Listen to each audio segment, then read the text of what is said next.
Estamos começando mais um Direto de Brasília, que é o jornalismo levado a sério. Olá, Campbell. Olá, Voit. E você sabe, o nosso Direto de Brasília você pode assistir através dos canais do Grupo KTV, pelo nosso site www.diretodebrasilia.com.br e por todas as demais mídias sociais. Agora também no canal 12 da NET. Bom, vamos começando conferindo como está o tempo em Brasília. Vamos ver o que o INMET, o Instituto Nacional de Meteorologia, traz para hoje. Tempo parcialmente nublado, previsão de mais chuvas ocasionais para hoje. A temperatura mínima foi de 18 graus e a máxima fica em torno dos 28 graus. A umidade do ar varia de 55% a 95%. E nós vamos ver agora o que circula hoje nas mídias e também nos jornais. Polícia prende Paulo Preto, ex-diretor da Dersa de São Paulo. Ele é acusado de ser o operador de propina para o PSDB. O ex-ministro Aloísio Nunes Ferreira também está sendo investigado. O grupo é acusado de desviar mais de 100 milhões em propina. O presidente Jair Bolsonaro exonera o secretário-geral da Presidência da República, Gustavo Bebiano. Para o seu lugar vai o general Floriano Peixoto, que já integrava a equipe de governo. Polícia Federal está nas ruas para investigar denúncias de fraudes em convênios entre o Ministério do Turismo e alguns órgãos do Sistema S. Operação denominada Fantoche investiga grupo empresarial que teria fraudado 17 convênios e desviado mais de 400 milhões. A operação ocorre em 7 estados. O governo encaminha hoje ao Congresso o pacote anticrime elaborado pelo ministro da Justiça, Sérgio Moro.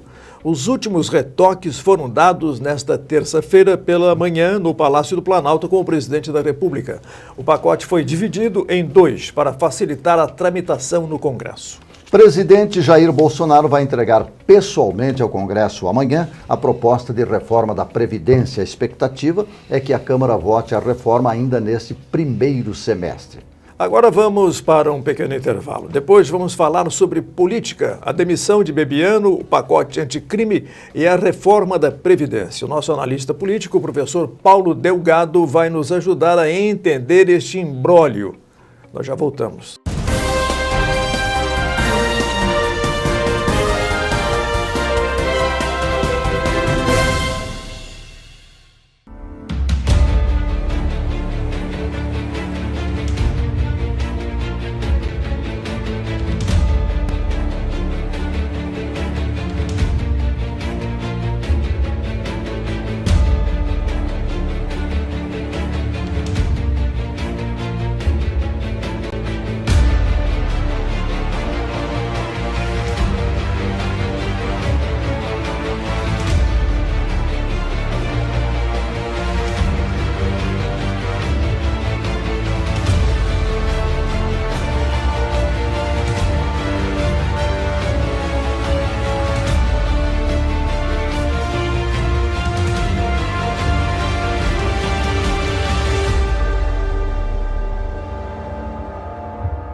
O Direto de Brasília está recebendo hoje o nosso analista político, o professor e ex-deputado Paulo Delgado. Bom dia, deputado e professor, né? Seja bem-vindo à nossa bancada. É um prazer, Carlos. Bom dia, Voile. Bom dia, deputado. É uma satisfação tê-lo novamente aqui. E da última vez que o senhor esteve aqui, o cenário era um pouco mais calmo, mais tranquilo e estava modificado. Tinha aí como escândalo ainda os resquícios do caso Flávio Bolsonaro. Agora a temperatura subiu, não sumiu ainda, né? Subiu e estamos diante de uma situação que pode ter consequências, porque o fato já ocorreu, né? Esse problema com o secretário-geral da Presidência da República, o Gustavo Bebiano, e a sua exoneração. Na sua análise, o que isso representa nesse estágio inicial de governo? Bem, primeiro, eu acho que não é um fenômeno brasileiro. Há uma tendência no mundo moderno de governantes populares governarem sob tensão. Eles meio gostam da tensão. É o modelo Trump de governo. Todo dia aparecer um fenômeno que parece que não vai ser resolvido, a opinião pública se concentra nele. Esse fenômeno ocorre hoje na Itália. O governo da Itália está interferindo na França. Chegou a ser acusado de se envolver com os coletes amarelos na França, com o objetivo de influenciar a eleição da União Europeia. E o governo Bolsonaro tem muito essa característica porque trabalha com redes sociais, então ele é um pouco fora do protocolo presidencial, que era uma característica também do governo Lula. O governo Lula, todas as vezes que tinha uma dificuldade, o MST invadia uma fazenda. E aí se desviava a atenção para aquela fazenda. O caso do Bebiano é um caso que me parece um pouco hipócrita a maneira como se analisa. Porque fantasma sempre existiu na política e todos os partidos usam fantasmas. Os laranjas também. Os laranjas. Laranja, que é. Mas é o candidato falso, é o candidato fantasma. Os partidos de esquerda costumam usar o candidato laranja para derrotar candidatos inconvenientes. Você tem um candidato que você quer derrotar, você lança 4 laranjas, sem capacidade de muito sumo, né? A pessoa tem 1.000 votos, 2.000 votos, 3.000 votos, tira o candidato preferencial. Lança na mesma região. Na mesma região, mas ele é um laranja. Os partidos de direita costumam não conseguir cumprir a cota, lançam mulher laranja. Eles precisam de cumprir a cota e aí eles convidam pessoas que não serão candidatos, mas que para cumprir a cota precisam de negros, precisam de mulheres, precisam de deficientes. E aí aparecem candidatos laranja que no Tribunal Eleitoral são considerados verdadeiros, mas são falsos candidatos. O terceiro tipo de laranja é o funcionário público, porque o funcionário público ele pode se licenciar e ele ajuda os partidos políticos a fazerem campanha barata. Ele se licencia, recebe o seu salário, é um falso candidato. Nós temos casos em eleições de candidatos laranja que não têm um voto, eles esquecem de votar. A família também não vota. Agora, com a nova lei eleitoral, surgiu esse outro tipo de laranja, que é uma grapefruit, vamos dizer, uma laranja mais sofisticada. Não é a Bahia, Serra d'Água, não é a laranja brasileira. Esse grape, o que é? Você lança um candidato, a denúncia é essa, você lança um candidato, falso candidato, para receber os recursos do fundo eleitoral, porque a lei eleitoral decidiu que quem financia candidato é partido político. Na verdade, quem devia financiar candidato é cidadão. Não tem sentido os partidos políticos serem donos de recursos públicos para criar um privilégio, que é você criar corporações políticas. O mandato pertence ao eleitor, o mandato não pertence ao eleito. Então, acho que havia um interesse em afastar o presidente do PSL, fez um movimento muito forte para fazer essa demissão, e aí esse movimento é que produz onda. Mas são características dos governos modernos. Mas, professor, o senhor citou uma interferência internacional, por exemplo, a Itália em relação à França, mas o Brasil tem um histórico familiar, né, de interferência familiar. Getúlio Vargas, o Jango também, mesma coisa. São países, né? As famílias são países também, porque tem filhos queridos, tem filhos inconvenientes. O ACM, o Sarney. Todos eles são grandes clusters familiares e é muito difícil conter.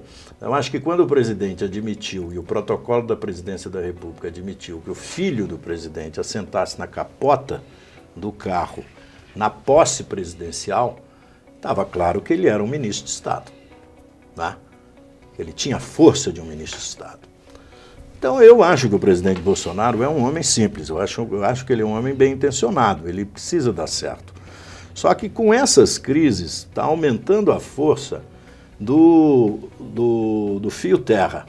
O setor militar virou o fio terra para evitar esses choques e evitar essas trovoadas incontroláveis no governo Bolsonaro. Num determinado momento, os militares podem começar a imaginar que estão excessivamente comprometidos com a governabilidade.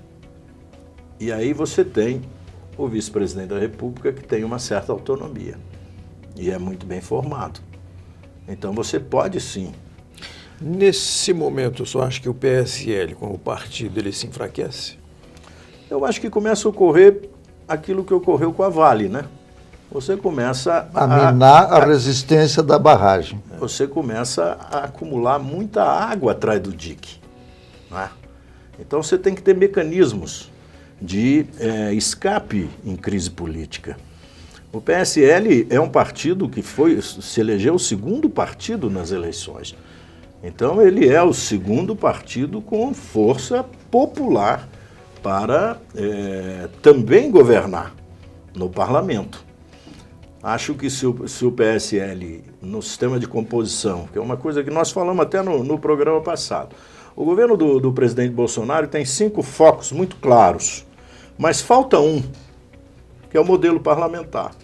Ele não tem um rosto parlamentar definido. Exatamente. Ele tem um rosto ideológico definido, em alguns ministros mais do que outros. Ele tem um rosto econômico muito definido. O rosto das mudanças, da expectativa de mudança também é bem definido, não é? O desejo e essa vinculação com a sociedade. Agora falta nele uma base parlamentar, que amanhã nós vamos ver como ele se sai na Câmara. O rosto é um rosto sem os olhos, né, ainda. Ainda sem. Está faltando foco, né? E falta o foco e falta o tato, né? Porque você não precisa de ver claramente uma coisa, mas você tem que ter capacidade de enxergar e distinguir. E isso, às vezes, é pelo tato. É pelo tato. E, para quem observa os sinais, a coisa fica complicada quando não se tem uma liderança capaz de conduzir as negociações. Uma liderança forte, pode estar surgindo, né? Tem alguns sinais aí de que alguns deputados poderão ser protagonistas, mas, por enquanto, é preciso muita conversa, muito pé de ouvido. Nós vamos fazer um pequeno intervalo e depois vamos falar sobre o pacote anticrime que está sendo encaminhado hoje pelo ministro Sérgio Moro. Foi dividido em 2 e vamos ver como é que esse pacote, o que pessoalmente o nosso analista vai dizer sobre ele. Nós já voltamos.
Estamos recebendo hoje aqui no Direto de Brasília o professor e nosso analista político, Paulo Delgado.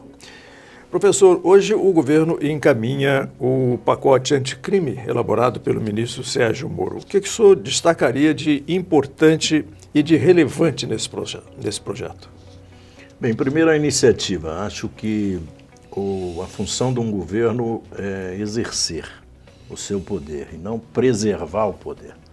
A preservação do poder é uma consequência do bom exercício dele. Então, essa é uma demanda da sociedade. A presença do ministro Moro no governo reflete muito claramente um rosto, dentro desses rostos que a gente diz que o governo já tem, e esse rosto dele é muito claro. E a questão que me parece principal é a ideia de que o crime passa a não compensar. A ideia de que vai haver vigilância, vai haver prevenção e vai haver ataque frontal à criminalidade, né? Algumas mudanças legais que o ministro Moro pretende, e esse é um dado interessante também, terão que ser debatidas no Congresso Nacional. E aí, o que nós podemos ter são diferentes visões da criminalidade brasileira. Mas um dado é correto, ela hoje é homogênea. Não há um criminoso do norte, não há um criminoso do sul, não há um criminoso do centro-oeste. Há hoje o criminoso brasileiro. Os crimes são cometidos com a mesma disfarçatez, a mesma sensação de impunidade e tem produzido um sistema carceral excessivamente lotado. O ministro fala também na mudança da lei das execuções penais e ele fala, que eu acho que um dado importante, é que ele não mexe, eu fui constituinte, eu sei que ele não está mexendo na ideia da presunção da inocência. Com certeza. Porque a presunção da inocência não significa que você não seja culpado num determinado estágio da investigação. Se eu já fui julgado na primeira instância, se eu já fui considerado culpado, se eu já fui julgado na segunda instância e sou considerado culpado, a presunção da inocência se torna presunção de culpa. Sim. Não tem sentido ir ao Supremo esperar a terceira. Ela pode até chegar na terceira, na quarta, no Superior Tribunal de Justiça e no Supremo, como revisão daquela decisão. Mas não tem sentido o Brasil, diferentemente de todos os outros países do mundo, querer que um criminoso, às vezes em flagrante delito, às vezes com provas robustas de que ele é um delinquente, ele ficasse valendo da procrastinação penal. Então, acho que esse dado vai ser um dos mais polêmicos, porque ele se reflete em decisões atuais do próprio juiz Moro, né? Sim, foi ele quem deu a primeira sentença para o Lula, por exemplo. Exato. Quer dizer, E a turma da Lava Jato, né? Quer dizer, o senhor está dizendo, então, que presunção de inocência vai até segunda instância. A presunção da inocência é até o momento que você é culpado. A partir daí, o conceito da Constituição é o seguinte: ninguém será condenado sem que seja julgado. Mas não é ninguém será condenado sem que seja julgado eternamente. Se eu já fui julgado, eu posso ser condenado. Então ainda vai para a segunda instância, quer dizer, ainda se admite uma fase de recurso no delito. Professor, outra questão, nesse enfrentamento polícia e bandido, o senhor acha que pode haver algum excesso?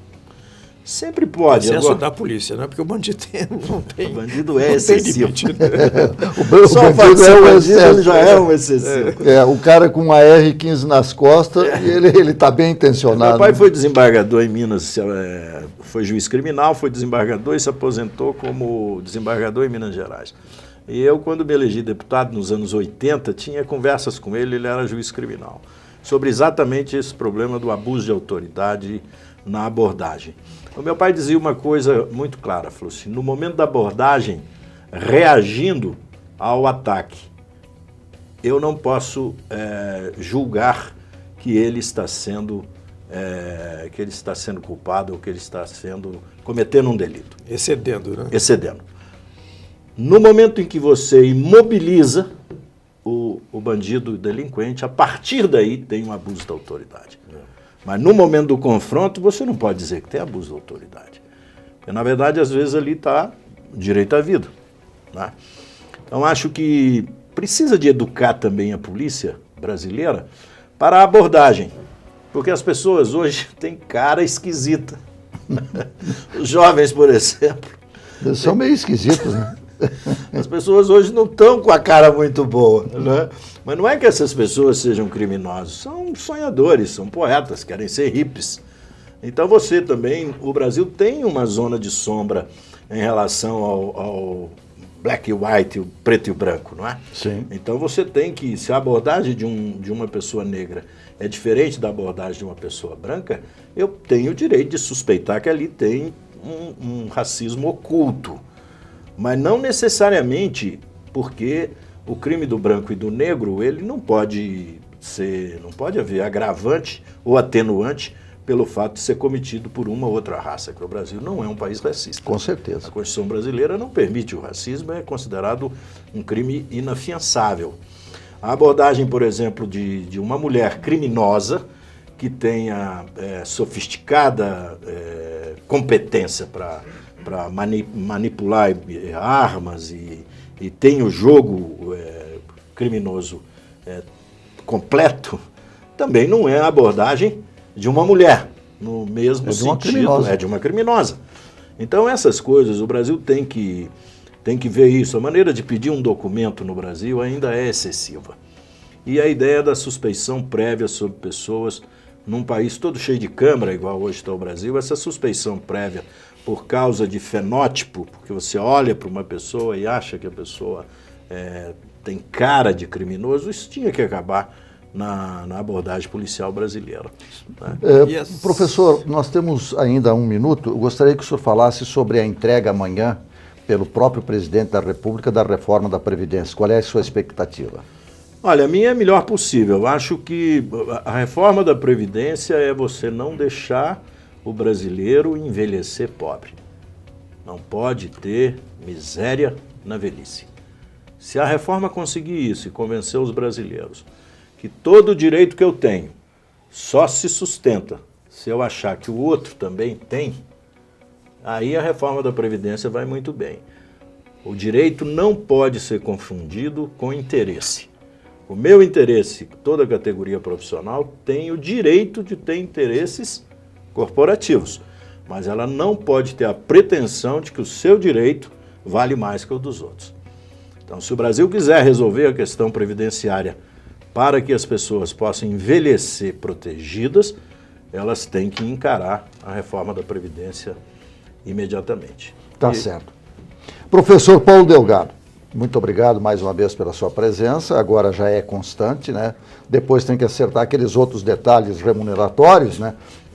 Que são sempre muito difíceis de solucionar, mas o senhor se preserve aí no Carnaval, porque o Carnaval está chegando e o senhor tem que voltar depois do Carnaval, de preferência inteiro, e com essa sabedoria para nos esclarecer sobre sistemas aí. Muito obrigado mais uma vez. Eu que agradeço a vocês e aos seus ouvintes. Muito obrigado.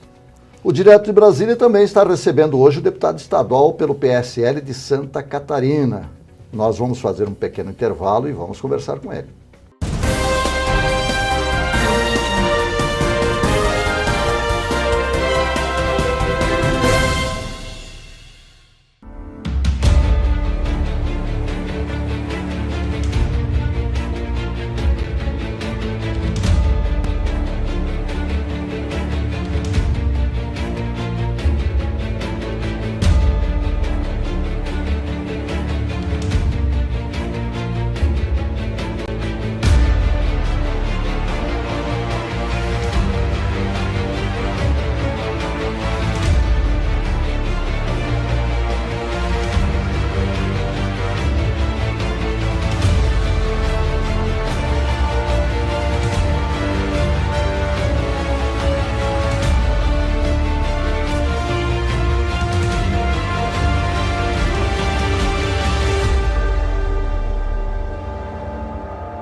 O Direto de Brasília está recebendo hoje o deputado estadual pelo PSL de Santa Catarina, o mais votado na última eleição, Ricardo João Alba. Deputado, é um prazer recebê-lo aqui na nossa bancada do Direto de Brasília. Antes de falarmos do objetivo da sua vinda a Brasília, vimos aqui pela sua formação que o senhor é professor, mestre em Direito Constitucional e Internacional. Gostaríamos de saber a sua opinião, inicialmente, sobre esse pacote anticrime, né, que está sendo apresentado ao presidente da República. Bom, primeiro deixa eu dizer a satisfação que é estar aqui no programa de vocês, com Voit, com Campbell, duas referências nacionais na política.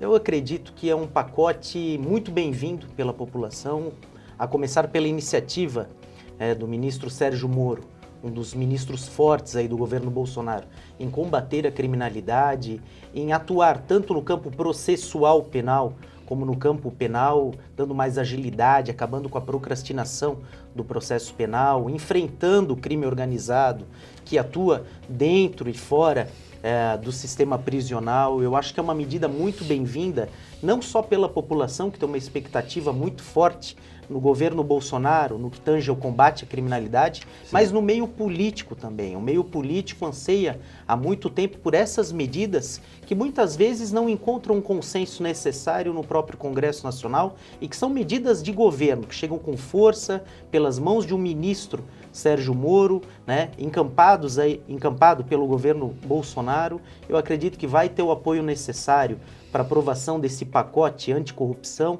contra o crime organizado, tanto na Câmara dos Deputados como no Senado Federal. E lá em Santa Catarina certamente vai ter um defensor aguerrido e conhecedor da causa. O senhor veio a Brasília para tratar de um problema antigo de Santa Catarina, a BR-470, que é também conhecido como a rodovia, a Estrada da Morte.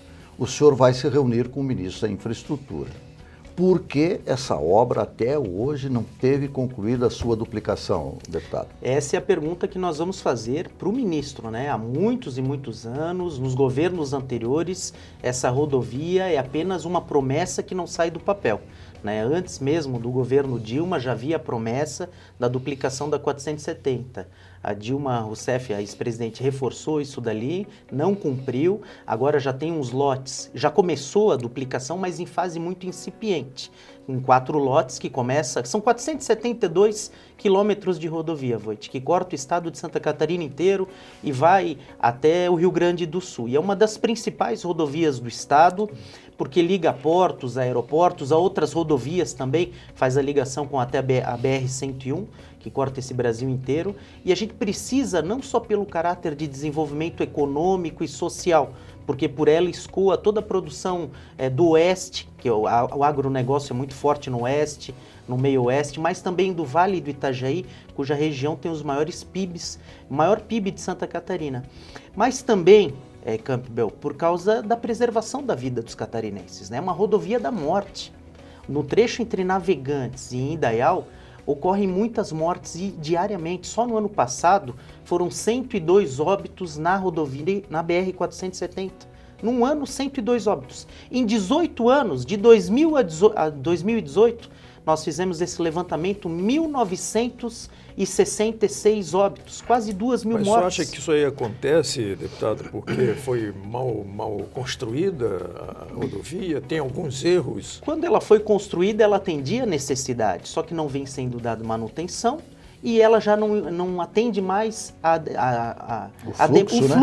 o fluxo de caminhões, de veículos que utilizam aquela rodovia para fazer a conexão entre os municípios de todo o estado, praticamente. Então, a gente precisa cobrar agilidade do governo federal, do governo Bolsonaro, e hoje nós nos reuniremos com o ministro da Infraestrutura, Tarcísio Gomes de Freitas, para cobrar, em nome de todos os catarinenses, eu vou com uma moção de apelo assinada por todos os deputados estaduais da Assembleia Legislativa do Estado, cobrando aí uma rápida e imediata duplicação da BR-470 em Santa Catarina. Se for necessário, Campbell, né, coloca o Exército para trabalhar, pega o batalhão rodoviário, pega o batalhão do Exército de Lages, né, um batalhão de engenharia, como o governo federal vem fazendo em outros estados da federação, sobretudo na região norte e nordeste. Bota o batalhão de Lages, que é especialista em engenharia, para ajudar na duplicação da 470. Você acha que faltou interesse político ou faltou verba mesmo? Não, falta interesse político. Essa é a realidade. Verba o Brasil tem, verba Santa Catarina tem. O que nós exigimos, eu acho que não só Santa Catarina, isso é um problema da federação, todos os 26 estados e o Distrito Federal exigem mais Estado e menos Brasília.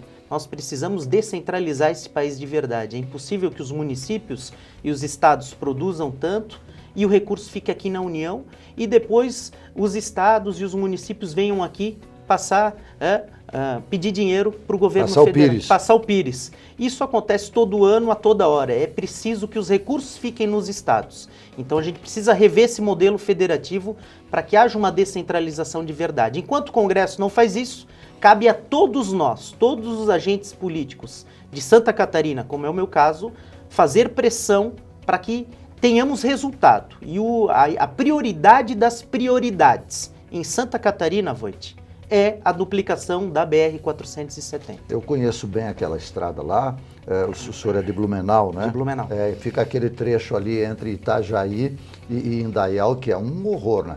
E por ali transitam as riquezas do Estado. Deputado, eu tenho a alegria e o prazer de recebê-lo aqui no Direto de Brasília. Volte sempre, né? Espero sucesso aí na sua empreitada, porque o povo de Santa Catarina merece e o povo brasileiro também, porque essa rota ali facilita muito a chegada ao Rio Grande do Sul, dali para a Argentina. Então não é só a questão da sobrevivência humana, mas também uma questão econômica e do turismo de lá. Boa sorte, muito obrigado, prazer recebê-lo aqui no Direto de Brasília. Eu que agradeço, Voit, Campbell, a cada um dos telespectadores. Estamos juntos para fazer a nossa parte para melhorar o nosso Brasil. Tá muito certo. obrigado. E a você que nos acompanhou, nosso muito obrigado pela sua audiência e até um próximo Direto de Brasília.